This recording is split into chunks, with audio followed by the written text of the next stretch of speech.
Price the lord. Hallelujah. കർത്താവിൽ എത്രയും സ്നേഹമുള്ള ദൈവമക്കളെ, യേശുനാമത്തിൽ തിരുവചന ധ്യാനത്തിലേക്ക് എല്ലാവരെയും വളരെ സ്നേഹത്തോടെ ഹാർദവമായി സ്വാഗതം ചെയ്യുന്നു. നാളെ പുതുഞായറാഴ്ചയാണ്. അതുമായി ബന്ധപ്പെട്ട ഒരു വചനം നമുക്കിങ്ങനെ വായിക്കാം. വിശുദ്ധ യോഹന്നാൻ്റെ സുവിശേഷം 20:19. അതിലിങ്ങനെ പറഞ്ഞിരിക്കുന്നു: ആഴ്ചവട്ടത്തിൻ്റെ 1-ാം നാൾ ആ ദിവസം നേരം വൈകിയപ്പോൾ ശിഷ്യന്മാർ ഇരുന്ന സ്ഥലത്ത് യഹൂദന്മാരെ പേടിച്ച് വാതിൽ അടച്ചിരിക്കെ യേശു വന്ന് നടുവിൽ നിന്നുകൊണ്ട് നിങ്ങൾക്ക് സമാധാനം എന്ന് പറഞ്ഞു. ദൈവമക്കളെ, യേശുവിനെ ക്രൂശിച്ച് കൊന്നതിൻ്റെ പേടി നൊമ്പരം ഉള്ളിൽ നിറഞ്ഞിരിക്കുന്ന ദിനങ്ങൾ. അവർ വാതിൽ അടച്ചിട്ടകത്തിരിക്കുക. അടുത്ത ഊഴം ഞങ്ങൾക്കാണ്. ഓരോരുത്തരും ശിഷ്യന്മാർ ഓരോരുത്തരും വേദനിച്ച് വിഷമിച്ച് ദുഃഖിച്ച് വിലപിച്ച് ഭയപ്പെട്ട് ഇരിക്കുമ്പോൾ ഒരിക്കലും പ്രതീക്ഷിക്കാത്ത വിധത്തിൽ യേശു തമ്പുരാൻ വാതിലൊന്നും തുറന്നിട്ടില്ല. അവരുടെ നടുവിൽ വന്നു നിന്ന് മക്കളെ നിങ്ങൾക്ക് സമാധാനമെന്ന്. യേശുവിനെ കണ്ടപ്പോൾ പറഞ്ഞറിയിക്കാൻ പറ്റാത്ത സന്തോഷം കൊണ്ട് സമാധാനം കൊണ്ട് അവർ നിറഞ്ഞു. യേശു അവരെ വിട്ടു പോകുമെന്ന് അവർ പ്രതീക്ഷിച്ചില്ല. എന്നാൽ ദൈവമക്കളെ, യേശു അവരെ വിട്ടുപോയി. യേശു അവർക്ക് സമാധാനം നൽകി. അതാണ് ഏറ്റവും പ്രധാനപ്പെട്ട കാര്യം. ദുഃഖിച്ചും വിലപിച്ചും വിഷമിച്ചും ഭാരപ്പെട്ടും ഭയപ്പെട്ടും പേടിച്ചും ഇരിക്കുന്ന മക്കളുടെ അടുക്കിലേക്ക് യേശു തമ്പുരാൻ ഇതാ ഈ സമയം കടന്നു വന്ന് നിങ്ങൾക്ക് സമാധാനം എന്ന് പറഞ്ഞ് നമുക്ക് സമാധാനം തരുന്നുണ്ട്. നമ്മളത് സ്വീകരിച്ചാൽ മതി. യേശു ഒരിക്കലും നമ്മെ വിട്ട് പോകുന്ന തമ്പുരാനല്ല. നമ്മുടെ വേദന കണ്ട് നമ്മുടെ അടുത്ത് വന്ന് നമ്മെ തൊട്ട് സുഖപ്പെടുത്തി നമുക്ക് സമാധാനവും ശാന്തിയും സൗഖ്യവും സന്തോഷവും എല്ലാം നൽകുന്ന തമ്പുരാനാണ്. ഹല്ലേലൂയ. നമുക്കിത് വിശ്വസിക്കാം. ഇന്ന് വചന ശുശ്രൂഷ നിർവഹിക്കുന്നത് എത്രയും ബഹുമാനപ്പെട്ട എൽദോസ് തുരുത്തലച്ചനാണ്. നമുക്ക് അച്ഛനെ സമർപ്പിച്ച് പ്രാർത്ഥിച്ചുകൊണ്ടിരിക്കാം. ബഹുമാനപ്പെട്ട അച്ഛൻ വാ തുറക്കുമ്പോൾ അഭിഷേകത്തോടെ നിന്ന് വചനം പറയാൻ തമ്പുരാനെ അവിടുന്ന് അനുഗ്രഹിക്കണമേ എന്ന് നമുക്ക് ആത്മാർത്ഥമായി പ്രാർത്ഥിക്കാം. ഹല്ലേലൂയ. ഇന്നത്തെ തിരുവചന ധ്യാനം സ്പോൺസർ ചെയ്തിരിക്കുന്നത് പുല്ലുവഴിയിലുള്ള ആടുകാലിൽ മാത്യൂസ് പോൾ ആ കുടുംബമാണ്. അദ്ദേഹത്തിൻ്റെ ഇളയ മകൻ ജിസ് മാത്യുവിൻ്റെ കൊച്ചു കുഞ്ഞിൻ്റെ മാമോദീസയാണ് അടുത്ത ദിവസം. നമുക്ക് ആ കുഞ്ഞിന് വേണ്ടി പ്രത്യേകമായി പ്രാർത്ഥിക്കാം. ഒത്തിരി പ്രാർത്ഥിച്ച ദൈവം ദാനമായി നൽകിയ ആ കുഞ്ഞിൻ്റെ മാമോദീസ അത് ഏറ്റവും അനുഗ്രഹകരമായി തീരാനും കുഞ്ഞിൻ്റെ ആത്മീകവും ഭൗതികവുമായ എല്ലാ കാര്യങ്ങളും പരിശുദ്ധാത്മാവ് ഏറ്റെടുത്ത് നയിക്കാൻ ദൈവാനുഭവമുള്ളൊരു കുഞ്ഞായി വളർന്നു വരാൻ കുഞ്ഞിനെയും കുഞ്ഞിൻ്റെ മാതാപിതാക്കളെയും എല്ലാവരെയും നമുക്ക് താഴ്ത്തി സമർപ്പിക്കാം. പരിശുദ്ധമ്മേ മാതാവേ, സകല വിശുദ്ധരെ ഈ കുടുംബത്തിന് വേണ്ടി മാധ്യസ്ഥം വഹിക്കണമേ. തിരുവചന ധ്യാനം സ്പോൺസർ ചെയ്ത എല്ലാ മക്കളെയും ഓർത്ത് മാധ്യസ്ഥത്തിന് വേണ്ടി ഞങ്ങൾ സമർപ്പിക്കുകയാണ്. ഹല്ലേലൂയ. ദൈവമക്കളെ, നമുക്ക് തിങ്കളാഴ്ച കുഞ്ഞുങ്ങളുടെ ധ്യാനം ആരംഭിക്കുന്നു. ടീനേജ് മക്കളുടെ ധ്യാനമാണ്. ഹല്ലേലൂയ. 8-ാം തീയതി രാവിലെ 9 മണിക്ക് തുടങ്ങി ബുധനാഴ്ച വൈകുന്നേരം 5 മണിക്ക് അവസാനിക്കുന്നു. കുഞ്ഞുങ്ങൾക്കിതൊരു ഏറ്റവും വലിയ സുവർണാവസരമാണ്. അവധിക്കാലം കുഞ്ഞുങ്ങൾക്ക് യോജിച്ച വിധത്തിലുള്ള ബൈബിൾ ക്ലാസ്സുകൾ, വ്യക്തിത്വ വികസന ക്ലാസ്, മോട്ടിവേഷൻ ക്ലാസ്, അതുപോലെ സ്കിറ്റുകൾ, action song, group activities, counselling എല്ലാം കുഞ്ഞുങ്ങൾക്കായി ക്രമീകരിച്ചിട്ടുണ്ട്. കുമ്പസാരം, അതുപോലെ വിശുദ്ധ കുർബാന എല്ലാം ഉണ്ട്. മാതാപിതാക്കൾ മക്കളെ ഒരുക്കി പറഞ്ഞയച്ചാൽ അവരുടെ ജീവിതത്തിൽ അത് ഏറ്റവും വലിയ അനുഗ്രഹമായിരിക്കും. Praise the lord. ഹല്ലേലൂയ. അത് കഴിഞ്ഞ് അന്തരീയ സൗഖ്യധ്യാനം 17-ാം തീയതി ആരംഭിക്കുന്നുണ്ട്. ഈ ശുശ്രൂഷകളെല്ലാം സമർപ്പിച്ച് പ്രാർത്ഥിക്കുകയും ഒന്ന് സംബന്ധിക്കുകയും ചെയ്യണമേ എന്ന് വളരെ സ്നേഹത്തോടെ ഓർമ്മപ്പെടുത്തുന്നു. എല്ലാം കർത്താവിൻ്റെ കുരിശിൻ ചുവട്ടിൽ താഴ്ത്തി വയ്ക്കുന്നു. പിതാവിൻ്റെയും പുത്രൻ്റെയും പരിശുദ്ധ റൂഹായുടെയും നാമത്തിൽ തന്നെ ആമേൻ. ത്രിയേക ദൈവത്തിന് സ്തുതി. കർത്താവിനാൽ സ്നേഹിക്കപ്പെട്ടവരെ, ഇപ്രകാരം നമുക്ക് ഈ സമയം ദൈവസന്നിധിയിലായിരിക്കാൻ ദൈവം കൃപകൾക്കായി ദൈവത്തെ മുന്നമേ നന്ദി നിറഞ്ഞ ഹൃദയത്തോടെ സ്തുതിക്കാം. സെൻറ് തോമസ് ധ്യാനകേന്ദ്രം പരിശുദ്ധ സഭയുടെ അനുഗ്രഹിക്കപ്പെട്ടതായ ആത്മീയ ശുശ്രൂഷ വളർന്നു വന്നതായ സ്ഥാപനമാകുന്നു. ആ ധ്യാന കേന്ദ്രത്തിൽ നടത്തുന്നതായ തിരുവചനാഗ്നി എന്ന പ്രോഗ്രാമിലേക്ക് പ്രത്യേകമായി എല്ലാവരെയും സ്വാഗതം അറിയിക്കുകയാണ്. ലോകം അതിൻ്റെ പ്രതിസന്ധിയുടെ നടുവിൽ വേഗത്തിൽ മുന്നോട്ട് പോകുന്ന കാലയളവിൽ നമുക്ക് ദൈവവചനത്തിൽ നിന്നും പഠിക്കുവാനും ദൈവവചനത്തെ ധ്യാനിക്കുവാൻ കിട്ടുന്ന അവസരങ്ങൾ നാം ഏറെ പ്രയോജനപ്പെടുത്തേണ്ടിയിരിക്കുന്നു. കർത്താവായ യേശുക്രിസ്തുവിൻ്റെ രക്ഷാകരമായ സുവിശേഷത്തെ വിശുദ്ധ യോഹന്നാൻ തൻ്റെ സുവിശേഷത്തിൽ 20-ാം അധ്യായം അതിൻ്റെ 19-20 വാക്യങ്ങളിലൂടെ ഇന്ന് ലോകം പ്രതിസന്ധി നടുവിലായിരിക്കുമ്പോൾ നടുവിലായിരിക്കുന്ന വിശ്വാസി ഗണത്തെ ഉറപ്പിക്കുവാൻ തക്ക വചനം നൽകിയിട്ടുണ്ട്. അവിടെ ഇപ്രകാരം നാം വായിക്കുന്നു: ആ ഞായറാഴ്ച ദിവസം സന്ധ്യയായപ്പോൾ യഹൂദന്മാരുള്ള ഭയനിമിത്തം ശിഷ്യന്മാർ ഇരുന്നിരുന്ന സ്ഥലത്തിൻ്റെ വാതിലുകൾ അടയ്ക്കപ്പെട്ടിരിക്കെ യേശു വന്ന് അവിടെ നടുവിൽ നിന്നു. നിങ്ങൾക്ക് സമാധാനം എന്ന് പറഞ്ഞു. ഇത് പറഞ്ഞിട്ട് തൻ്റെ കൈകളും വിലാപ്പുറവും അവർക്ക് കാണിച്ചു കൊടുത്തു. നമ്മുടെ കർത്താവിനെ കണ്ടതിനാൽ ശിഷ്യന്മാർ സന്തോഷിച്ചു. ഒരു നിമിഷം പ്രകാരം പ്രാർത്ഥിക്കാം. സ്നേഹവാനായ ദൈവമേ, വാഴ്ത്തപ്പെട്ട സ്വർഗീയ പിതാവേ, കേൾപ്പിച്ച വചനത്തെ തിരുക്കരങ്ങളിൽ ഏൽപ്പിക്കുന്നു. അവിടുന്ന് ഞങ്ങൾക്ക് വാഴ്ത്തി നുറുക്കി അനുഗ്രഹിച്ച് സമാധാനവും സന്തോഷവുമായി ഞങ്ങൾക്ക് നിറച്ചു തരണമെന്ന് പ്രാർത്ഥിക്കുന്നു. പ്രതിസന്ധിയുടെ നടുവിലൂടെ ഞങ്ങൾ പോകുമ്പോൾ അവിടുന്ന് സമാധാനമായി സന്തോഷമായി ഞങ്ങളുടെ ജീവിതത്തിലേക്ക്, ഞങ്ങളുടെ കുടുംബങ്ങളിലേക്ക്, ഞങ്ങളുടെ ഇടവകയിലേക്ക്, ഞങ്ങൾ സഭയിലേക്ക്, സഹോദരി സഭകളിലേക്ക്, ലോകത്തിൻ്റെ അറ്റത്തോളം അവിടുന്ന് കടന്നു വന്ന് ഞങ്ങളെ യഥാസ്ഥിതിപ്പെടുത്തണമെന്ന് പ്രാർത്ഥിക്കുന്നു. വാങ്ങിപ്പോരുന്നത് സന്തോഷിക്കാൻ ഇടയാകണമേ. പിതാവിൻ്റെയും പുത്രൻ്റെയും പരിശുദ്ധ നാമത്തിൽ തന്നെ ആമേൻ. വാത്സല്യമുള്ളവരെ, വായിച്ചു കേട്ടതായ സുവിശേഷ ഭാഗം കർത്താവായ യേശുക്രിസ്തു കാൽവരിയുടെ മഹോന്നതങ്ങളിൽ പരമയാഗമായി അർപ്പിക്കപ്പെട്ട് അവിടുന്ന് കബറടക്കപ്പെട്ട് 3-ാം ദിവസം ഉയർത്തെഴുന്നേറ്റ് യഹൂദന്മാരെ ഉള്ള ഭയനിമിത്തം ഭയന്നിരുന്നതായ ശിഷ്യന്മാരുടെ സമൂഹത്തിൽ അടയ്ക്കപ്പെട്ട വാതിലിനകത്ത് ആയിരുന്നവരുടെ നടുവിൽ നിന്നുകൊണ്ട് ക്രിസ്തു പ്രത്യക്ഷപ്പെട്ട് അവരെ സമാധാനത്തിൽ ഉറപ്പിക്കുന്നതാണ് സന്ദർഭം. ഇന്ന് ഈ ലോകത്ത് സമാനമായ പ്രതിസന്ധികളുടെ നടുവിലൂടെ, വിധങ്ങളായ പ്രതിസന്ധികളുടെ നടുവിലൂടെ വ്യക്തിപരമായി, കുടുംബപരമായി, ഇടവകപരമായി, സഭാസമൂഹമായി ജീവിക്കുമ്പോൾ നാം നേരിടുന്ന പ്രതിസന്ധിയുടെ നടുവിലൂടെ കടന്നു പോകുമ്പോൾ ഉയർത്തെഴുന്നേറ്റാനായ ക്രിസ്തു നമുക്ക് ഈ സമാധാനം ഇന്നും വാത്സല്യപൂർവ്വം നൽകിക്കൊണ്ടിരിക്കുന്നു. നാം സംബന്ധിക്കുന്നതായ ഓരോ വിശുദ്ധ കുർബാനകളിൽ, ഓരോ ആരാധനയിൽ കർത്താവായ യേശുക്രിസ്തു തൻ്റെ പുരോഹിതൻ മുഖാന്തരമായി ഈ സമാധാനം നമുക്ക് വിഭജിച്ച് തന്നുകൊണ്ടിരിക്കുന്നു. എന്നാൽ വാസ്തവത്തിൽ ഇത് വേണ്ട വിധം മനസ്സിലാക്കുവാനോ അതിനെ സ്വീകരിക്കുവാനോ നമുക്ക് സാധിക്കാത്തതാണ് ഇന്ന് നാം നേരിടുന്ന പരമപ്രധാനമായ പ്രശ്നമെന്ന് പറയുന്നത്.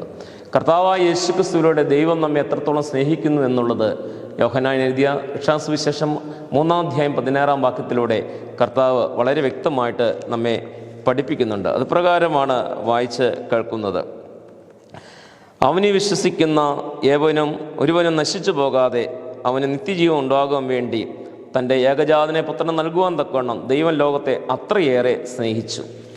തൻ്റെ ഏകപുത്രനെ നൽകുവാൻ തക്കവണ്ണം അവനെ കാൽവറിയുടെ കൊലക്കളത്തിൽ വിട്ടുകൊടുത്ത് അവനെ മരണത്തിന് വിട്ടുകൊടുക്കുന്നതിന് അത്രത്തോളം ദൈവം നമ്മെ സ്നേഹിച്ചു എന്നുള്ളതാണ് വാസ്തവം. ഈ സ്നേഹത്തെ തിരിച്ചറിയുന്നുവെങ്കിൽ നാം ആയിരിക്കുന്ന അവസ്ഥകളിൽ നിന്നും പിന്തിരിഞ്ഞുകൊണ്ട് ദൈവത്തെ അന്വേഷിക്കുവാനും ദൈവത്തെ പിൻപറ്റുവാനും നമുക്ക് സാധിക്കും. കർത്താവായ യേശുക്രിസ്തു അരുളി ചെയ്തു: ആരെങ്കിലും എന്നെ അനുഗമിക്കാൻ ഇച്ഛിക്കുന്നുവെങ്കിൽ, അതായത് ക്രിസ്തുവിനെ അനുഗമിക്കുന്നവരെ ക്രിസ്ത്യാനി എന്ന് വിളിക്കപ്പെടുമ്പോൾ ആരെങ്കിലും ക്രിസ്ത്യാനിയാവാൻ ഇച്ഛിക്കുന്നുവെങ്കിൽ അവനവനെ ത്യജിച്ച് അവനവനെ മുറുകെ പറ്റിയിരിക്കുന്ന പാപങ്ങൾ, അവനവനെ ഭരിക്കുന്നതായ കാര്യങ്ങൾ, ഇവയെ ത്യജിച്ചുകൊണ്ട് ക്രിസ്തുവിൻ്റെ പുറകെ അവൻ്റെ പിന്നാലെ നാം പോകുവാൻ സാധിച്ചാൽ നമ്മുടെ ജീവിതങ്ങൾ ധന്യമായി തീരും. നഷ്ടപ്പെട്ട സമാധാനവും സന്തോഷങ്ങളും നമ്മുടെ ജീവിതത്തിലേക്ക് മടങ്ങി വരുവാൻ ഇടയായിത്തീരും. വാത്സല്യമുള്ളവരെ, മത്തായി എഴുതിയ രക്ഷാസുവിശേഷം 6-ാം അധ്യായം 33-ാം വാക്യത്തിൽ ഇതിൻ്റെ മറ്റു തലത്തിലേക്ക് നമ്മളെ കൊണ്ടുപോകുന്നതാണ്. അവിടെ കർത്താവ് അരുളി ചെയ്യുന്നു: മുന്നമേ അവൻ്റെ രാജ്യവും നീതിയും അന്വേഷിക്കുക, അപ്പോൾ ഇവയൊക്കെയും നമുക്ക് ലഭിക്കും.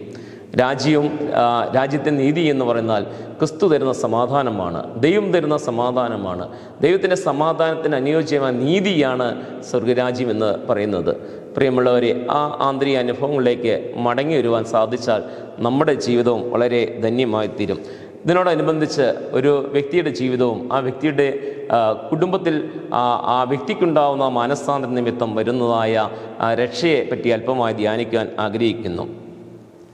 ക്രൈസ്തവ സഭയിൽ, പ്രത്യേക സുറിയാനി സഭയുടെ പുരോഹിതാശകളിൽ വായിക്കുന്ന സുവിശേഷ ഭാഗമാണ് വിശുദ്ധ ലൂക്കോസിനാൽ എഴുതപ്പെട്ട കർത്താവിൻ്റെ രക്ഷാസുവിശേഷം 19 അധ്യായം 1 മുതൽ 10 വരെയുള്ള വാക്യങ്ങൾ.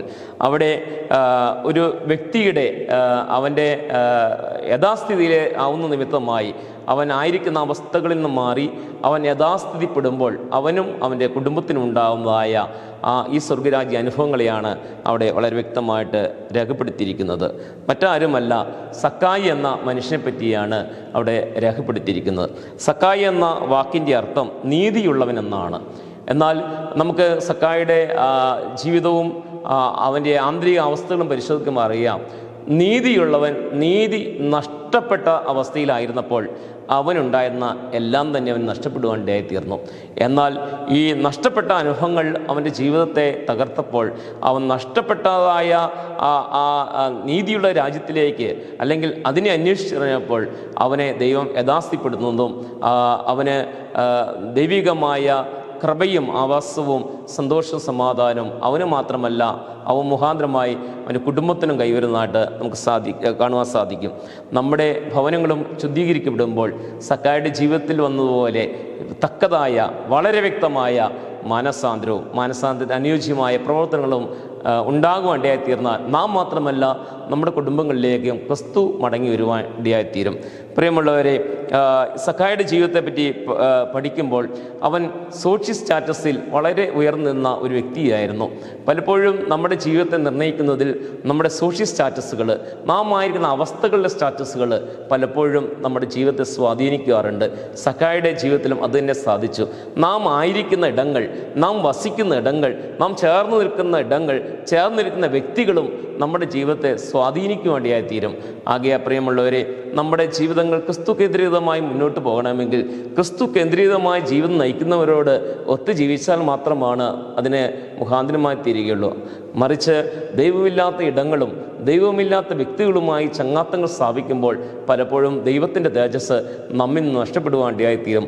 സക്കായുടെ ജീവിതം പരിശോധിക്കുമ്പോൾ സക്കായിയെ പറ്റി ഇപ്രകാരമാണ് അവിടെ രേഖപ്പെടുത്തിയിരിക്കുന്നത്. അവൻ ചുങ്കക്കാരി പ്രമാണിയായിരുന്നു, ധനികനായിരുന്നു. പ്രിയമുള്ളവരെ, അവൻ്റെ സോഷ്യൽ സ്റ്റാറ്റസ് എന്ന് പറഞ്ഞാൽ സർക്കാരിൻ്റെ അല്ലെങ്കിൽ ഗവൺമെൻറ്റിൻ്റെ ഉന്നതമായ ജോലി ഉള്ള വ്യക്തിയായിരുന്നു. തീർച്ചയായിട്ടും അത് തെറ്റൊന്നുമല്ല. അത് ദൈവം ഏത് വ്യക്തിയും അനുഗ്രഹിക്കുന്നതും അനുഗ്രഹം തന്നെയാണ്. പക്ഷേ ആ അനുഗ്രഹങ്ങൾ ദൈവത്തിൻ്റെ നീതിയെ നഷ്ടപ്പെടുത്തുവാൻ, ദൈവത്തിൽ നിന്ന് അകന്നു പോകാൻ ഇടയായിത്തീർന്നാൽ അത് പലപ്പോഴും നമുക്ക് പ്രയാസങ്ങൾക്ക് കാരണമായി തീരും. സക്കായുടെ ജീവിതം പരിശോധിക്കുമ്പോൾ അപ്രകാരം നടന്നതായി കാണാൻ സാധിക്കും. സോഷ്യലായി അവന് ഉന്നതമായ അവസ്ഥ, ഉന്നതമായ ജോലി, ഗവൺമെൻറ് തലത്തിൽ വലിയ ജോലി ദൈവം നൽകിയിട്ടുണ്ട്. അവൻ ധനികൻ്റെ ഒരു അവസ്ഥകൾ ആയിരുന്നു. എന്നാൽ അവൻ്റെ അവസ്ഥകൾ പലപ്പോഴും അവനെ തെറ്റിക്കുവാണ്ടിയായി തീർന്നിട്ടുണ്ട്. അവരുടെ ജീവിതം പരിശോധിക്കുമ്പോൾ ചുങ്കക്കാരും പാപികളുമായി ബന്ധപ്പെടുത്തി പഠിക്കുമ്പോൾ അവരെ സമൂഹം വേറിട്ട് കണ്ടിരുന്നു. ധനാഢ്യനാണ്, അവൻ സോഷ്യൽ സ്റ്റാറ്റസിലൊക്കെ ഉയർന്നവനാണെങ്കിൽ തന്നെയും അവർ ദൈവത്തിൽ നിന്നും ജനത്തിൽ നിന്നും അകന്ന് ജീവിക്കുമ്പോൾ സമൂഹത്തിലും അവർക്ക് പ്രതിസന്ധികളും ഒറ്റപ്പെടുത്തലുകളും നേരിടുവാണ്ടിയായിത്തീരും. ഇങ്ങനെയുള്ളതായ സക്കായി ആണ് ഈ ക്രിസ്തുവിനെ കാണുവാനായിട്ട് അവൻ മുന്നോട്ട് കടന്നു വരുന്നത്. സക്കായുടെ ജീവിതം പരിശോധിക്കുമ്പോൾ അവനായിരിക്കുന്ന അവസ്ഥയിൽ അവൻ്റെ ഒരു നല്ല ആഗ്രഹം നമുക്കവിടെ കാണാൻ സാധിക്കും. കർത്താവിനെ എനിക്കൊന്ന് കാണണം, യേശുവിനെ എനിക്കൊന്ന് കാണണം എന്നുള്ളതായ വലിയ ആഗ്രഹമാണ് അവൻ്റെ ദോഷകരമായ അവസ്ഥ, നാശത്തിൻ്റെ അവസ്ഥ, നഷ്ടപ്പെട്ട അവസ്ഥയിൽ നിന്നും അവന് വ്യതിചലിക്കുവാനുണ്ടാകുന്ന ആദ്യത്തെ മുഖാന്തരമെന്ന് ക്രിസ്തുവിനെ ഒന്ന് കാണണമെന്ന ആഗ്രഹം. നമ്മുടെ ജീവിതത്തിൽ ക്രിസ്തു നഷ്ടപ്പെട്ട് കിടക്കുകയാണെങ്കിൽ ദൈവത്തിലേക്ക് മടങ്ങി വരുവാനുള്ളതായ ആദ്യ പടി എന്ന് പറയുന്നത് എനിക്ക് ക്രിസ്തുവിനെ ഒന്ന് കാണണം, അല്ലെങ്കിൽ ക്രിസ്തുവിനെ ഒന്ന് പരിചയപ്പെടണം, അല്ലെങ്കിൽ ക്രിസ്തുവിനോടൊന്ന് സംസാരിക്കണം, അല്ലെങ്കിൽ ക്രിസ്തുവിനെ ഒന്ന് അനുസരിക്കണം എന്നുള്ള ആഗ്രഹമാണ് നമ്മെ അതിലേക്ക് വഴി നടത്തുന്നത്. നാം എത്രത്തോളം വചനം കേട്ടാലും എത്രത്തോളം പുണ്യസ്ഥലങ്ങളിൽ പോയി നമ്മൾ അർപ്പിച്ചാലും നമ്മൾ ആരാധനാലയങ്ങളിൽ പോയി ബലിയിൽ പങ്കുകൊണ്ടുവെന്ന് വിചാരിച്ചാലും നമ്മുടെ ജീവിതത്തിൽ മാറണമെന്നില്ല. എന്നാൽ നമുക്ക് മാറണമെന്നൊരാഗ്രഹം വരുമ്പോൾ, ക്രിസ്തു കേന്ദ്രീകൃതമായൊരു ജീവിതം നയിക്കണമെന്ന് എനിക്ക് ആഗ്രഹം ഉണ്ടാകുമ്പോൾ എൻ്റെ ദൈവം എന്നിലേക്ക് കൂടുതൽ അടുത്ത് വരും. ഞാൻ എത്ര ബലഹീനനായിക്കോട്ടെ, ഞാൻ എത്ര തള്ളപ്പെട്ടവനായിക്കോട്ടെ, ഞാൻ മറ്റുള്ളവരുടെ മുമ്പിൽ എത്രത്തോളം മറ്റുള്ളവരാൽ എത്രത്തോളം ത്യജിക്കപ്പെട്ടവനായിക്കോട്ടെ, അപഹാസ്യനായി തീർന്നവനായിക്കൊള്ളട്ടെ, എന്തുമായിക്കൊള്ളട്ടെ, ഈ സമൂഹം എന്നെ ഒറ്റപ്പെടുത്തി നാശകരമായ അവസ്ഥയിലാണ് ഞാൻ മുന്നോട്ട് പോകുന്നത് എന്നിരിക്കട്ടെ, ഞാൻ എൻ്റെ ക്രിസ്തുവിലേക്ക് മടങ്ങി വരുവാൻ, സ്വർഗരാജ്യത്തിലേക്ക് മടങ്ങി വരുവാൻ മത്തായി 6:31 വായിച്ചതുപോലെ ദൈവരാജ്യത്തെപ്പറ്റി മുന്നമേ അവൻ്റെ രാജ്യവും നീതി അന്വേഷിക്കുക, സ്വർഗരാജ്യത്തെപ്പറ്റി അന്വേഷിക്കുക എനിക്ക് മനസ്സുണ്ടെങ്കിൽ, അതിലേക്ക് പോകുവാൻ എനിക്ക് ആഗ്രഹമുണ്ടെങ്കിൽ, എൻ്റെ കർത്താവ് ഇരിക്കുന്നിടത്തേക്ക് എനിക്ക് മടങ്ങി എത്തണമെന്നുള്ള ആഗ്രഹം ഉണ്ടാകുമ്പോൾ നമ്മുടെ പ്രശ്നങ്ങൾക്ക് പരിഹാരമാകും. പ്രിയമുള്ളവരെ, സക്കായിയുടെ ജീവിതത്തിലേക്ക് പരിശോധിക്കുമ്പോൾ അവന് അങ്ങനെ ഒരു ആഗ്രഹം ഉണ്ടായിരുന്നു, യേശുവിനെ കാണണം. യേശുവിനെ കാണുവാനായിട്ട് സക്കായി മുന്നോട്ട് കടന്നു വരുമ്പോൾ അവൻ്റെ ജീവിതത്തിൽ 2 വിധത്തിലുള്ള പ്രതിസന്ധികൾ ഉടലെടുക്കുകയാണ്. ഒന്ന്, അവൻ്റെ പൊക്കക്കുറവ്, അവൻ്റെ ശരീരപ്രകാരമുള്ള അവൻ്റെ കുറവ്. രണ്ടാമതായിട്ട് ആ സമൂഹത്തിൻ്റെ കാഴ്ചപ്പാട്, അല്ലെങ്കിൽ ആ സമൂഹം അവന് തടസ്സമാകുകയാണ്. പ്രിയമുള്ളവരെ, ക്രിസ്തുവിനെ അന്വേഷിച്ചിറങ്ങുന്ന അല്ലെങ്കിൽ സ്വർഗരാജ്യത്തിൽ പോകുവാൻ ആഗ്രഹിക്കുന്ന ഏതൊരു വ്യക്തി മനസ്സിലാക്കേണ്ടതായ ഒരു കാര്യം കൂടിയാണത്. നമുക്കൊരു ആഗ്രഹമുണ്ടെങ്കിൽ തന്നെ അതിനു മുമ്പിൽ നമുക്ക് തടസ്സങ്ങളും ഉണ്ടാകുമെന്ന് വളരെ വ്യക്തമായി നാം മനസ്സിലാക്കിക്കൊള്ളണം. എന്നാൽ സക്കായിയുടെ ജീവിതത്തെ പരിശോധിച്ച് അതിനനുരൂപപ്പെട്ട് നമ്മുടെ ജീവിതത്തെ ക്രമപ്പെടുത്താൻ സാധിക്കുമ്പോൾ നമുക്ക് മുന്നോട്ട് പോകാൻ അവസരങ്ങളുണ്ട്. സക്കായി മുന്നോട്ട് കടന്നു വരുമ്പോൾ അവന് പ്രതിസന്ധി, അവൻ്റെ ശരീരപ്രകാരമുള്ള പൊക്കക്കുറവ് അവന് തടസ്സമാണെങ്കിലും അവൻ അതിനെ അതിജീവിക്കാൻ തയ്യാറാകുന്നു. ആ ജനസമൂഹം മൂലമുള്ളതായ തടസ്സങ്ങൾ രൂപപ്പെട്ടപ്പോഴും അവൻ അതിനെ കണ്ടുകൊണ്ട് പുറകോട്ട് മാറുകയല്ല. നാളെയും കാണാമല്ലോ, യേശുവിനെ കാണാൻ ഇനി അവസരമുണ്ടല്ലോ, എനിക്ക് ഇനി അവസരങ്ങൾ വരുമല്ലോ എന്നല്ല വിചാരിച്ചത്. ഇനി എനിക്കൊരു പക്ഷേ അവസരമില്ല എന്ന് തന്നെ ധരിച്ച് മുന്നോട്ട് കടന്നു പോകേണ്ടി തീരണം. സുറിയാനി സഭയിലെ വിശുദ്ധ കുർബാന, വിശുദ്ധ ആരാധന കഴിഞ്ഞ് പുരോഹിതൻ ബലിപീഠത്തോടെ യാത്ര പറയുമ്പോൾ ഇപ്രകാരം ഒരു പ്രാർത്ഥനയുണ്ട്: ഞാൻ ഇനി സന്നിധിയിലേക്ക് മടങ്ങി വരുമെന്ന് എനിക്ക് ഉറപ്പില്ല. പ്രിയമുള്ളവരെ, വാസ്തവമായും സുറിയാനി സഭയുടെ വിശ്വാസം മതമാണ്.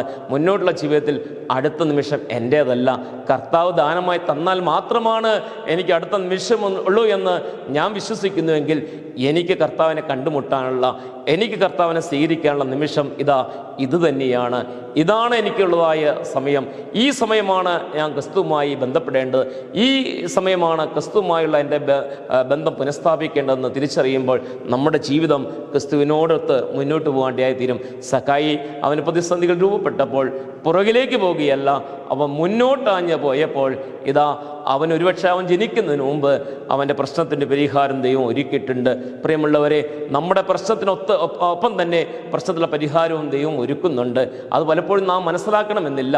നാം മനസ്സിലാക്കാതെ നാം ഈ രക്ഷയെ പ്രതി അല്ലെങ്കിൽ അതിനെ ആശ്വാസപ്രതി പലയിടങ്ങളും പോയി അലഞ്ഞ് പലരുടെ മുന്നിൽ മുട്ടുമടക്കിയിട്ടും ഒരു ആശ്വാസമോ ഒരു പരിഹാരമോ കിട്ടാതിരിക്കുമ്പോഴും കർത്താവ് നമ്മെ മടക്കി വിളിക്കുന്നു: നീ കടന്നു പോവുക, അധ്വാനിക്കുന്നവരും ഭാരം ചുമക്കുന്നവരുമായുള്ളവരെ, നിങ്ങൾ എൻ്റെ അടുക്കൽ മടങ്ങി വരിക, ഞാൻ നിങ്ങളെ ആശ്വസിപ്പിക്കാമെന്ന്. നമ്മെ സൃഷ്ടിച്ചവൻ, നമ്മെ തൻ്റെ രക്തമുഖാന്തരമായി വീണ്ടെടുത്തവൻ, നമുക്ക് വേണ്ടി പരിശുദ്ധാത്മാവ് എന്നാൽ വഴി നടത്തുന്ന ആ ദൈവം എപ്പോഴും നമ്മുടെ ചാരത്തുണ്ട്.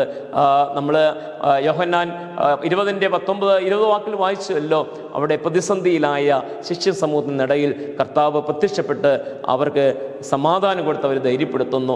നാം പ്രതിസന്ധിയുടെ നടുവിൽ കിടന്ന് ഉഴലുമ്പോൾ നാം കർത്താവിലേക്ക് മടങ്ങി വരുവാൻ മനസ്സ് വയ്ക്കുന്നുവെങ്കിൽ നമ്മുടെ പ്രശ്നങ്ങൾക്കും പരിഹാരമുണ്ട്. ഇവിടെ സക്കായിക്ക് അവൻ ജനിക്കുന്നതിന് മുമ്പേ അവനൊരു പരിഹാരം അവിടെ ഒരുക്കിയിട്ടുണ്ട്. കർത്താവിനെ അന്വേഷിച്ച് ക്രിസ്തുവിനെ അന്വേഷിച്ച് ക്രിസ്തുവിനെ കാണണമെന്നുള്ള വലിയ ആഗ്രഹത്തോട് മുന്നോട്ട് പോകുമ്പോൾ സക്കായിക്ക് ദൈവം തമ്പുരാൻ അവന് കർത്താവിനെ കാണുവാനുള്ള ഒരു അവസരം ഒരുക്കുന്നു, ഒരു കാട്ടത്തിയുടെ രൂപത്തിൽ. പ്രിയമുള്ളവരെ, അവൻ നട്ടതോ അവൻ വളർത്തിയതോ ആയ ഒരു കാട്ടത്തിയല്ല, എന്നാൽ അവന് വേണ്ടി ദൈവം ഒരുക്കിയ ഒരു കാട്ടത്തിയായിരുന്നു. സക്കായി ആ കാട്ടത്തിയിൽ മുകളിൽ കയറി കൺകുളിർക്കെ തൻ്റെ കർത്താവിനെ കാണുന്നു. സക്കായുടെ ജീവിതത്തിൽ അവൻ്റെ ആഗ്രഹം പൂത്തുലഞ്ഞു, അവൻ്റെ ആഗ്രഹങ്ങൾ സഫലമായി, അവൻ്റെ ഹൃദയം നിറഞ്ഞു. താൻ ആരെ അന്വേഷിച്ചുവോ അവനെ കണ്ടെത്തിയിരിക്കുന്നു. എൻ്റെ കർത്താവിനെ ഞാൻ കണ്ടെത്തിയിരിക്കുന്നു. അവൻ്റെ ഉള്ളം ഏറെ സന്തോഷിച്ചു. അവൻ്റെ ഉള്ളം അതുവരെ ഇല്ലാത്ത ഒരു സന്തോഷത്തിലേക്ക് മടങ്ങി വന്നു. എന്നാൽ പ്രിയമുള്ളവരെ, നമ്മുടെ ആഗ്രഹങ്ങൾ സഫലമാകുമ്പോഴും കർത്താവിൻ്റെ ആഗ്രഹങ്ങൾ സഫലമാകണമെന്നില്ല. കർത്താവായ യേശു ക്രിസ്തു ആ കാട്ടത്തിയുടെ ചുവട്ടിൽ വന്നിട്ട് സക്കായിയെ പേര് ചൊല്ലി വിളിക്കുകയാണ്. പ്രിയമുള്ളവരെ, പലപ്പോഴും ഇപ്രകാരം കർത്താവ് നമ്മെ പേര് ചൊല്ലി വിളിക്കുന്നുണ്ട്. നാം നഷ്ടപ്പെട്ടു പോയപ്പോഴും നാം ദൈവത്തിൽ നിന്നും അകന്ന് ജീവിക്കുമ്പോഴും കർത്താവ് എപ്പോഴും നമ്മെ പേര് ചൊല്ലി വിളിക്കുന്നുണ്ട്. നമ്മുടെ പേരുകൾക്ക് ഒരർത്ഥമുണ്ട്, പേരുകൾക്ക് ഒരു സ്ഥാനമുണ്ട്.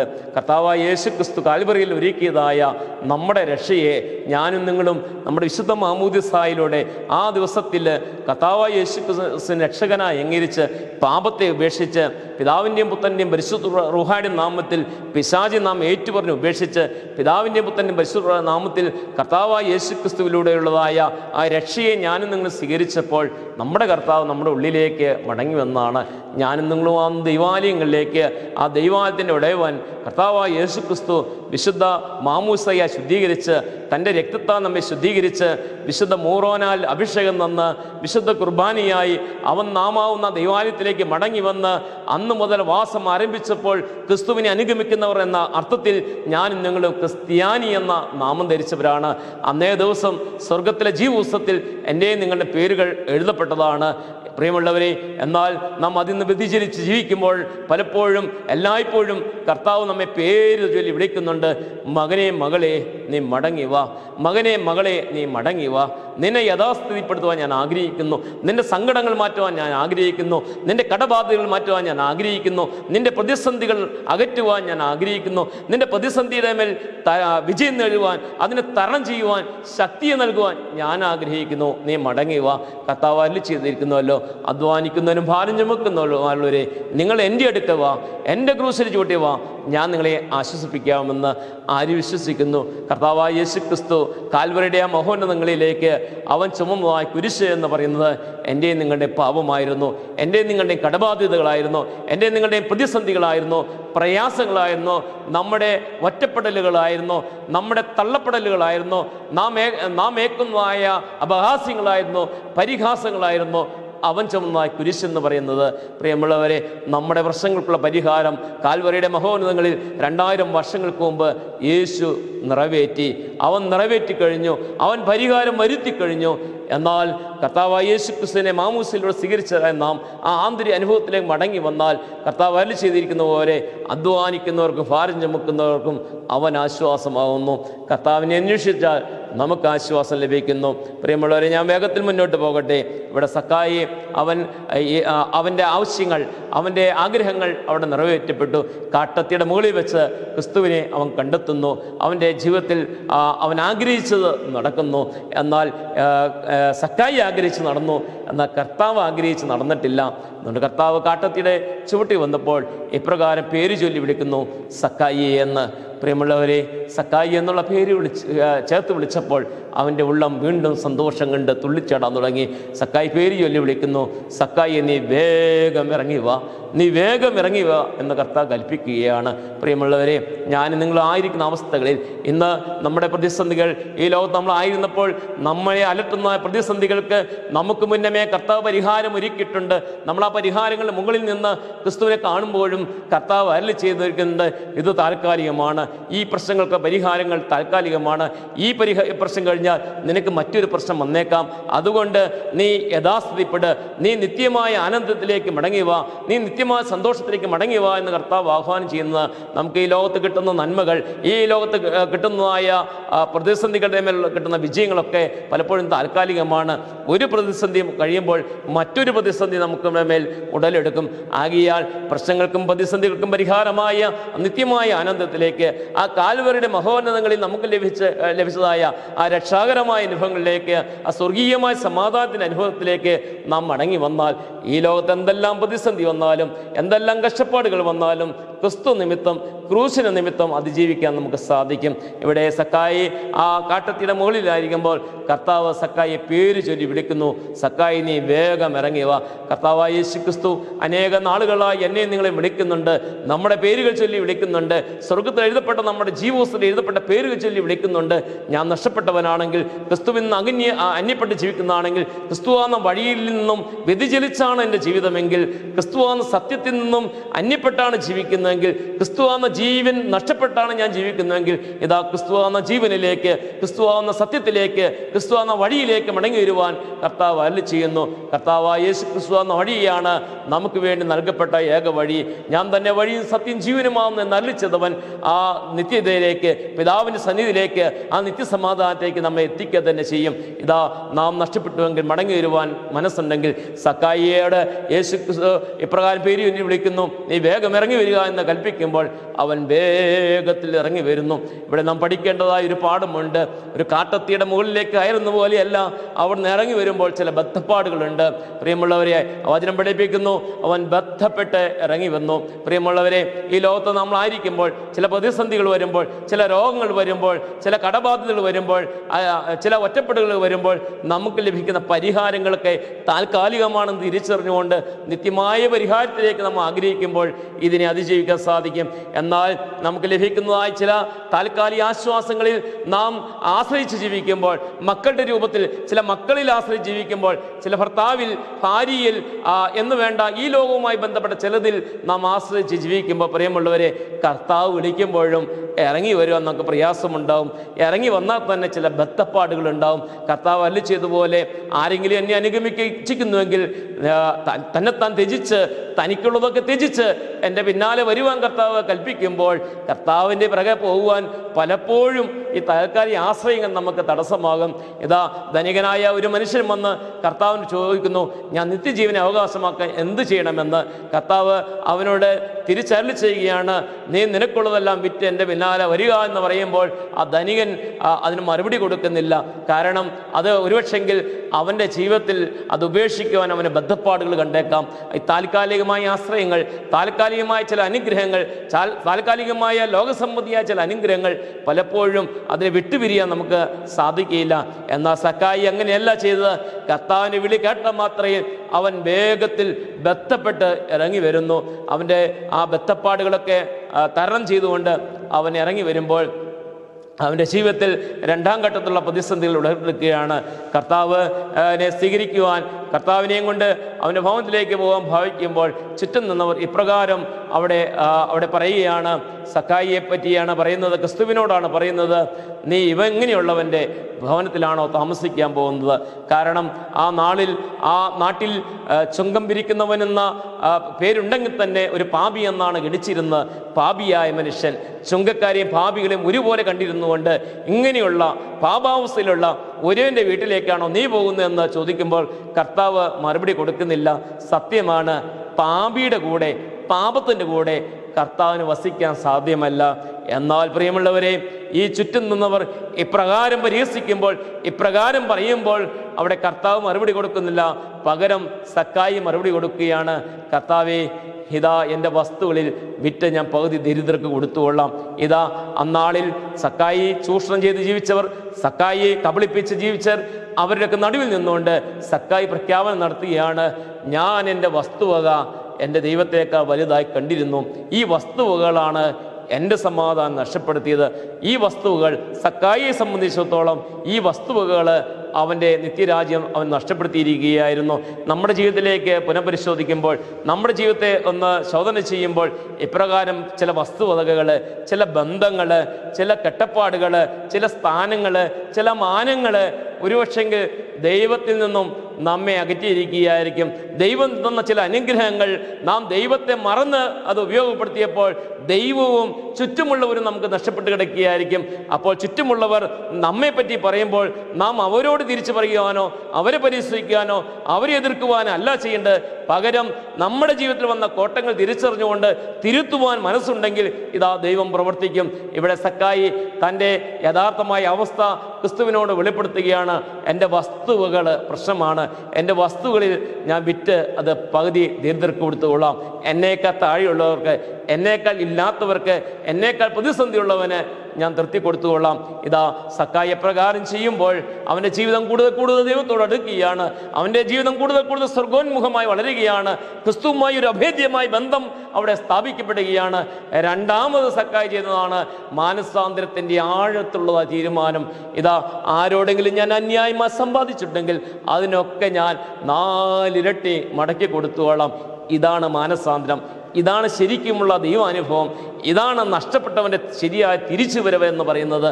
പ്രിയമുള്ളവരെ, ഇപ്രകാരം തീരുമാനമെടുത്ത സക്കായുടെ ഭവനത്തിൽ ക്രിസ്തു പ്രവേശിക്കുന്നു. ഇതാ ശുദ്ധീകരിക്കപ്പെട്ടവൻ്റെ, മാനസാന്തരം നടന്നവൻ്റെ, രക്ഷയുടെ അനുഭവത്തിലേക്ക് മടങ്ങി വന്നവൻ്റെ ഭവനത്തിൽ ക്രിസ്തു പ്രവേശിച്ചിട്ട് ഇപ്രകാരം കൽപ്പിക്കുന്നു, ഇവനും അബ്രഹാമിൻ്റെ പുത്രനാകുമുണ്ട്. ഇതാ ഇന്ന് ഈ നിമിഷം ഇവൻ തീരുമാനമെടുത്ത ദിവസം തന്നെ, ഈ നിമിഷം തന്നെ അവൻ്റെ കുടുംബവും രക്ഷപ്പെട്ടിരിക്കുന്നു. പ്രിയമുള്ളവരെ, അനേക നാളുകളായി കർത്താവിനെ കാണുവാനായിട്ട് വിശുദ്ധ കുർബാനയുടെ രൂപത്തിൽ ദൈവകാലത്തിലേക്ക് പോയിക്കൊണ്ടിരിക്കുമ്പോഴും അതാ ആ കാട്ടത്തിയുടെ ഉന്നതങ്ങളിൽ നിന്നുകൊണ്ട് ക്രിസ്തുവിനെ കാണുന്നതല്ലാതെ, ദൈവം അനുഗ്രഹങ്ങളിൽ മുകളിൽ നിന്നുകൊണ്ട് ക്രിസ്തുവിനെ കണ്ടു മടങ്ങുന്നതല്ലാതെ ക്രിസ്തുവിനെ കൊണ്ടുമടങ്ങുവാൻ നമുക്ക് സാധിക്കുന്നുണ്ടോ? ക്രിസ്തുവിനെ കണ്ടു മടങ്ങിയാൽ നമ്മുടെ കുടുംബം രക്ഷപ്പെടില്ല, ഞാൻ രക്ഷപ്പെടില്ല, എൻ്റെ സമൂഹം രക്ഷപ്പെടില്ല. എന്നാൽ ക്രിസ്തുവിനെ കൊണ്ടുമടങ്ങിയാൽ എൻ്റെ കുടുംബം രക്ഷപ്പെടും, ഞാൻ രക്ഷപ്പെടും. ഇതാ സ്വർഗരാജ്യ അനുഭവത്തിൽ ഞാൻ മടങ്ങി വരും. ഇതാ എന്നെ കണ്ട് കർത്താവ് സന്തോഷിക്കുവാണ്ടിയായി തീരും. സക്കായുടെ ഭവനത്തെ ക്രിസ്തു അനുഗ്രഹിക്കുന്നു. നമ്മുടെ പുരവകാശികളിൽ ഈ ഭാഗം രേഖപ്പെടുത്തിയ പിതാക്കന്മാർ എത്രയോ ശ്രേഷ്ഠമാണ്. സക്കായിയുടെ കുടുംബം പോലെ, സക്കായിയെ പോലെ മാനസാന്തരപ്പെടാൻ തയ്യാറായാൽ നാം നടത്തുന്ന പുരകൂദാശ കൊണ്ട് ഗുണം ചെയ്യും. ആ കൂദാശ അനുഗ്രഹമാകും, ആ കൂദാശ ശുദ്ധീകരണത്തിന് കാരണമാകും. വിശുദ്ധ കുർബാനയിൽ പോയി ക്രിസ്തുവിനെ കണ്ടല്ല, ക്രിസ്തുവിനെ കൊണ്ടു മടങ്ങിയാൽ നമ്മുടെ കുടുംബത്തിൽ നമുക്ക് ആരെല്ലാം എന്തെല്ലാം എതിരാളികളായി വന്നാലും അതിനെയൊക്കെ കർത്താവ് പരിഹരിച്ച്, അതിൻ്റെയൊക്കെ മേൽ വിജയം തന്ന്, അതിനൊക്കെ കർത്താവ് സമാധാനപ്പെടുത്തി കുടുംബത്തെ രക്ഷിക്കുവാൻ, സമാധാനപ്പെടുത്തുവാൻ ഇടയാകും. നമ്മുടെ ജീവിതങ്ങളും നമ്മുടെ കുടുംബങ്ങളും അനുഗ്രഹപൂർണ്ണമായി തീരട്ടെ. എപ്രകാരം നമ്മുടെ ഭവനങ്ങളിൽ, വ്യക്തി ജീവിതങ്ങളിൽ, ഇടവക ജീവിതത്തിൽ, സഭാജീവിതത്തിൽ, സാമൂഹ്യ ജീവിതത്തിൽ പ്രതിസന്ധികളുണ്ടെങ്കിൽ ഇതാ ഈ ചുറ്റുപാടുള്ള ഭയ നിമിത്തം, ഉള്ളത്തിലെ ഭാവഭാര നിമിത്തം ഭയപ്പെടുകയാണെങ്കിൽ കർത്താവായ യേശുവിൻ്റെ കാൽവറിയിലെ ആ കുരിശിൻ ചുവട്ടിൽ നമ്മെ തന്നെ ഇറക്കി വയ്ക്കുവാൻ, നാം ചുമക്കുന്ന പ്രതിസന്ധികളും പ്രയാസങ്ങളുമാകുന്ന ഭാണ്ഡങ്ങളും ഇറക്കി വയ്ക്കാൻ ഇടയായിത്തീർന്നാൽ കർത്താവ് കാൽവറിയിൽ ഒരുക്കിയതായ രക്ഷ, ആ സമാധാനം നമ്മുടെ ജീവിതത്തിലേക്ക് മടങ്ങി വരും. മാമോസ ദിവസം നാം ഏറ്റെടുത്ത തീരുമാനത്തിലേക്ക്, പാപത്തെ വേണ്ട ക്രിസ്തുവിനെ മതി എന്ന തീരുമാനത്തിലേക്ക് മടങ്ങി വന്നാൽ ഇതാ ഞാൻ മാത്രമല്ല എൻ്റെ കുടുംബവും രക്ഷപ്പെടും. അപ്പോൾ മത്തായി 6:31 കർത്താവ് ചെയ്തതുപോലെ നീ സ്വർഗരാജ്യത്തിലേക്ക് മടങ്ങി വന്നാൽ, ദൈവരാജ്യത്തെ അന്വേഷിച്ചാൽ, അതിന് നീതിയിലേക്ക് കടന്നു വന്നാൽ, ഇതാ സക്കായി എന്ന പേരിൻ്റെ അർത്ഥം നീതിമാൻ എന്നാകുന്നു, നീതിയുള്ളവൻ എന്നാകുന്നു. നീതി നഷ്ടപ്പെടുത്തിയവൻ നീതിയിലേക്ക് കടന്നു വന്നാൽ, സ്വർഗരാജ്യത്തിന് നീതിയിലേക്ക് കടന്നു വന്നാൽ വ്യക്തിജീവിതവും കുടുംബജീവിതവും സമാധാനപൂർണ്ണമായി തീരും. സക്കായുടെ കുടുംബം രക്ഷപ്പെട്ടു, സക്കായി സമാധാനത്തിലായി. നമ്മുടെ വ്യക്തിജീവിതം, കുടുംബജീവിതം, ഇടവക ജീവിതം, സഭാ സാമൂഹിക ജീവിതങ്ങൾ ക്രിസ്തുവിൽ കേന്ദ്രീകൃതമായി സമാധാനപ്പെടാൻ ആഗ്രഹമെങ്കിൽ പത്രോസേറ്റ് പറഞ്ഞതായ വിശ്വാസം, നീ ജീവനുള്ള ദൈവത്തിൻ്റെ പുത്രനാവുന്ന ക്രിസ്തുവായ, നീ ജീവനുള്ള ദൈവത്തിൻ്റെ പുത്രനായ ക്രിസ്തു അത്രേ എന്ന് ഇതാ നിമിഷം പുറത്ത് ഏറ്റു പറയുവാനും, അതിനനുസരിച്ച് ക്രിസ്തുവിനെ അനുസരിച്ച് ക്രിസ്തുവിന് വേണ്ടി ത്യജിക്കേണ്ടതൊക്കെ ത്യജിച്ചുകൊണ്ട്, പാപത്തെ ത്യജിച്ച്, നമ്മെ മുറുകെ പറ്റുന്ന എല്ലാത്തിനും ത്യജിച്ചുകൊണ്ട് ഇതാ ക്രിസ്തുവിനെ അനുഗമിക്കാൻ തയ്യാറായാൽ നാം രക്ഷപ്പെടും, നമ്മുടെ കുടുംബം രക്ഷപ്പെടും. പോരാ, ഞാനായിരിക്കുന്ന എല്ലായിടങ്ങളും രക്ഷപ്പെടും. ക്രിസ്തു സമാധാനത്തിൽ നാം നിറയും. ആന്തരികമായ അനുഭവങ്ങളിലേക്ക് മടങ്ങി കയറുവാൻ, നമ്മുടെ ജീവിതങ്ങളെ യഥാസ്ഥിപ്പെടുവാൻ, സക്കായി യഥാസ്ഥിപ്പെട്ടതുപോലെ നമുക്ക് യഥാസ്ഥിപ്പെടുവാൻ ഇടയാകട്ടെ. അവിടെ കർത്താവ് ചെയ്തു അബ്രഹാമിൻ്റെ പുത്രനാകൊണ്ട് ഇന്ന് ഈ ഭവനത്തെ രക്ഷ കൈവന്നു. വീണ്ടും കർത്താവ് ചെയ്തു നഷ്ടപ്പെട്ടുവരെ അന്വേഷ ആണല്ലോ മനുഷ്യത്വം വന്നിരിക്കുന്നത്. നഷ്ടപ്പെട്ടവനെ യഥാസ്ഥിതിപ്പെടുത്തുവാൻ കർത്താവ് കടന്നു വന്നിരിക്കുന്നു. ഇന്ന് ഞാൻ നഷ്ടപ്പെട്ടവനാണെങ്കിൽ, എൻ്റെ കുടുംബം നഷ്ടപ്പെട്ടതാണെങ്കിൽ, എൻ്റെ ഇടക ജീവിതം, എൻ്റെ സഭാ സാമൂഹിക ജീവിതങ്ങൾ നഷ്ടപ്പെട്ടതാണെങ്കിൽ യഥാസ്ഥിതിപ്പെടുവാൻ കർത്താവ് അല്ലിച്ചിരുന്നു. കർത്താവ് കടന്നു വന്നിട്ടുണ്ട്. നിങ്ങൾക്ക് സമാധാനം, ആ സമാധാനത്തെ വിശുദ്ധ കുർബാനയിലൂടെ സ്വീകരിക്കാൻ മനസ്സുണ്ടെങ്കിൽ നമ്മുടെ ജീവിതം ധന്യമായി തീരും. പ്രാർത്ഥിക്കുക. സ്നേഹാനാദിയമേ വാഴ്ത്തപ്പെട്ട സവിതാവേ, ഞാൻ നഷ്ടപ്പെട്ട് കിടക്കുന്ന ഇടങ്ങളിൽ നിന്ന് എൻ്റെ വ്യക്തി കുടുംബ ജീവിതം, എൻ്റെ ഇടവക സഭാ സാമൂഹിക ജീവിതങ്ങൾ നഷ്ടപ്പെട്ട് കിടക്കുകയാണെങ്കിൽ കർത്താവെ, നീ മൂലം മടങ്ങി വരുവാൻ, നിന്നിൽ യഥാസ്ഥപ്പെടുവാൻ, നിത്യരാജ്യം ലക്ഷ്യമിച്ചുകൊണ്ട് മുന്നോട്ട് പോകാൻ, കർത്താവ് ബുദ്ധിയുള്ള അഞ്ചന്യന്മാരെ പോലെ ഒരുങ്ങിയിരിപ്പാൻ എന്നെ അനുഗ്രഹിക്കണമേ. എൻ്റെ കുടുംബത്തെ, ഇടവകയെ, സഭയെ, സമൂഹത്തെ അനുഗ്രഹിക്കണമേ. എനിക്കുള്ള എല്ലാത്തിനെയും അനുഗ്രഹിക്കണമേ. വാങ്ങിപ്പോർ അതുകൊണ്ട് സന്തോഷിക്കേണ്ടയാകണമേ. പിതാവിൻ്റെയും പുത്രൻ്റെയും പരിശുദ്ധ തന്നെ ആമേൻ. വാത്സല്യമുള്ളവർ, സെന്റ് തോമസ് ധ്യാന കേന്ദ്രത്തിൽ നിന്നും ഉള്ളതായ തിരുവചനാക്തി എന്ന ഈ ശുശ്രൂഷ ശ്രവിച്ച എല്ലാവരെയും ദൈവം നിങ്ങളെ അനുഗ്രഹിക്കട്ടെ. ദൈവരാജ്യം ലക്ഷ്യമാക്കി സമാധാനപൂർണ്ണമായ ജീവിതം നയിക്കാൻ സ്വർഗസ്ഥനായ ദൈവം എന്നെ നിങ്ങളിടയാക്കട്ടെ എന്ന് പ്രാർത്ഥിക്കുന്നു. എനിക്ക് വേണ്ടിയും എൻ്റെ കുടുംബത്തിനും ശുശ്രൂഷയ്ക്ക് വേണ്ടി പ്രാർത്ഥിക്കുന്ന അപേക്ഷിക്കുന്നു. ദൈവം നാം മാത്രം ഒത്തിട്ടുമാറട്ടെ. പിതാവാം ദൈവത്തിൻ്റെ സ്നേഹവും ഏകജാതനായ പുത്രൻ്റെ കൃപയും പരിശുദ്ധ റൂഹായുടെ സംബന്ധവും സഹവാസവും നാം എല്ലാവരോടുകൂടെയും നമ്മിൽ നിന്ന് വാങ്ങിപ്പോയോടുകൂടെയും ഇന്നും എന്നാളും ഉണ്ടായിരിക്കുമാറാകട്ടെ. ആമേൻ.